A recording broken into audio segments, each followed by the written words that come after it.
Bonjour à tous, je suis ravi de vous retrouver pour ce point d'actualité du vendredi 18 mars. Tout d'abord, un point sur la situation sanitaire et la situation pandémique. La situation n'est pas très bonne en ce moment puisque les taux d'incidence ont tendance à remonter sur le Loir-et-Cher, la région Centre-Val de Loire, mais également un taux d'incidence qui globalement monte en France. Donc le taux d'incidence sur Loir-et-Cher est de 635, avec une petite particularité un petit peu plus forte sur le Blésois, avec un taux d'incidence à 685. Le plus haut se situe dans l'Indre-et-Loire avec un taux d'incidence à 903. Le plus bas en Eure-et-Loire avec un taux d'incidence à 450. La moyenne en Centre-Val de Loire est à 668 et la moyenne en France à 742. Concernant les hospitalisations en soins critiques de réanimation, dans le Loir-et-Cher, nous avons 7 personnes et en région Centre-Val de Loire, nous avons 67 personnes. La tension de réanimation en Centre-Val de Loire est à 34% et en France, la moyenne est également à 34%. Concernant les hospitalisations en soins conventionnels liés à la Covid-19, dans le Loir-et-Cher, nous avons 49 personnes hospitalisées et en Centre-Val de Loire, 347. Comme vous pouvez le constater, le taux d'incidence et de contamination augmente, mais les hospitalisations, qu'elles soient en soins de réanimation ou en soins conventionnels, diminuent significativement.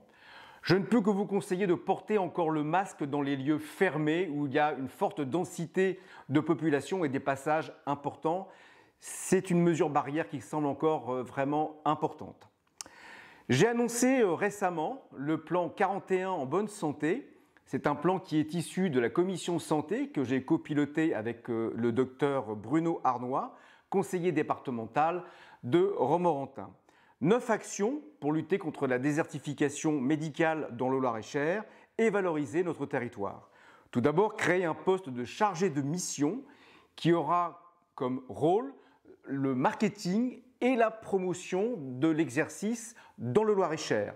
Il devra se rendre dans les facultés, dans les instituts de formation des professions paramédicales, dans les congrès nationaux pour essayer de vendre le Loir-et-Cher et les qualités de vie en Loir-et-Cher pour y exercer sa profession.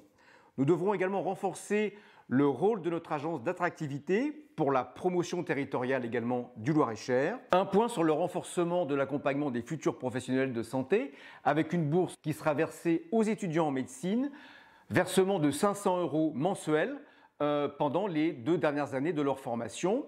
Une bourse pour les étudiants paramédicaux de 6 000 € avec un versement sur la dernière année de 500 € mensuels. Enfin, nous avons créé également une cellule qui permettra d'accompagner ces étudiants dès lors qu'ils ont un problème de logement sur le Loir-et-Cher pour leur stage ou un problème de véhicule où on pourrait éventuellement prêter des véhicules à ces étudiants pour aller sur leur terrain de stage. Nous souhaitons également, alors il y a une contrepartie bien entendu, cette aide, les professionnels de santé devront avoir une convention d'exercer au moins pendant 3 ans sur le Loir-et-Cher, bien entendu. Nous souhaitons également renforcer les aides à l'installation pour les professionnels de santé diplômés qui s'installent dans le Loir-et-Cher avec une fourchette d'aide allant de 3 000 € à 20 000 € en fonction du plateau technique des professionnels. Bien entendu, le coût d'installation d'un chirurgien dentiste est nettement plus important que celui d'une infirmière ou d'un médecin généraliste. Donc à adapter en fonction du plateau technique. Concernant le soutien à l'investissement, toujours un soutien à l'investissement pour les structures de santé, les maisons de santé pluriprofessionnelles, dès lors qu'il y a une création de ces structures ou un agrandissement, une extension, le conseil départemental sera un partenaire financier pour ce dispositif. Nous souhaitons également développer les dispositifs de prise en charge des soins non programmés, les soins d'urgence, dès lors que le médecin traitant, le médecin généraliste ne peut pas vous prendre en charge, eh bien nous souhaitons développer le système PAIS et le système SOS Docteur. SOS Docteur qui est un système qui est en expérimentation sur Romorantin et qui fonctionne très bien. Les soins non programmés, les gens n'arrivent pas à se faire soigner le jour même par leur médecin traitant, ils seront pris en charge par ce dispositif. Nous souhaitons également développer la télémédecine et la téléexpertise qui peut rendre de grands services également pour des soins non programmés et des soins urgents. Nous souhaitons en partenariat avec l'Indre-et-Loire également développer une médecine ambulatoire avec un bus équipé d'une infirmière, d'un médecin et de matériel, bien entendu médical, qui permettrait de se déplacer dans des zones désertiques et d'assurer ainsi une possibilité de consultation médicale d'urgence. Nous souhaitons également développer la prévention dans nos collèges avec 2 thématiques.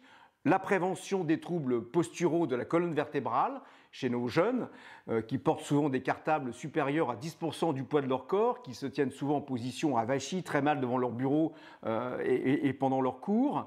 Donc ça, c'est un sujet important de prévention. Et également des ateliers de nutrition pour leur permettre d'essayer d'avoir des habitudes alimentaires compatibles pour favoriser bien sûr une bonne santé. Cette semaine, j'ai visité le centre de formation d'apprentis sur Blois.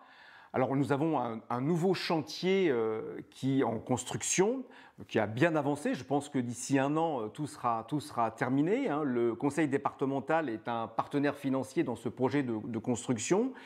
Ce sera la réalisation d'un véritable campus dédié à l'apprentissage, un pôle d'excellence pour nos futurs apprenants. Et je tiens à féliciter pour leur engagement sur ce sujet le président de la Chambre des métiers et de l'artisanat et le directeur Franck Chabot qui se sont beaucoup investis sur ce dossier.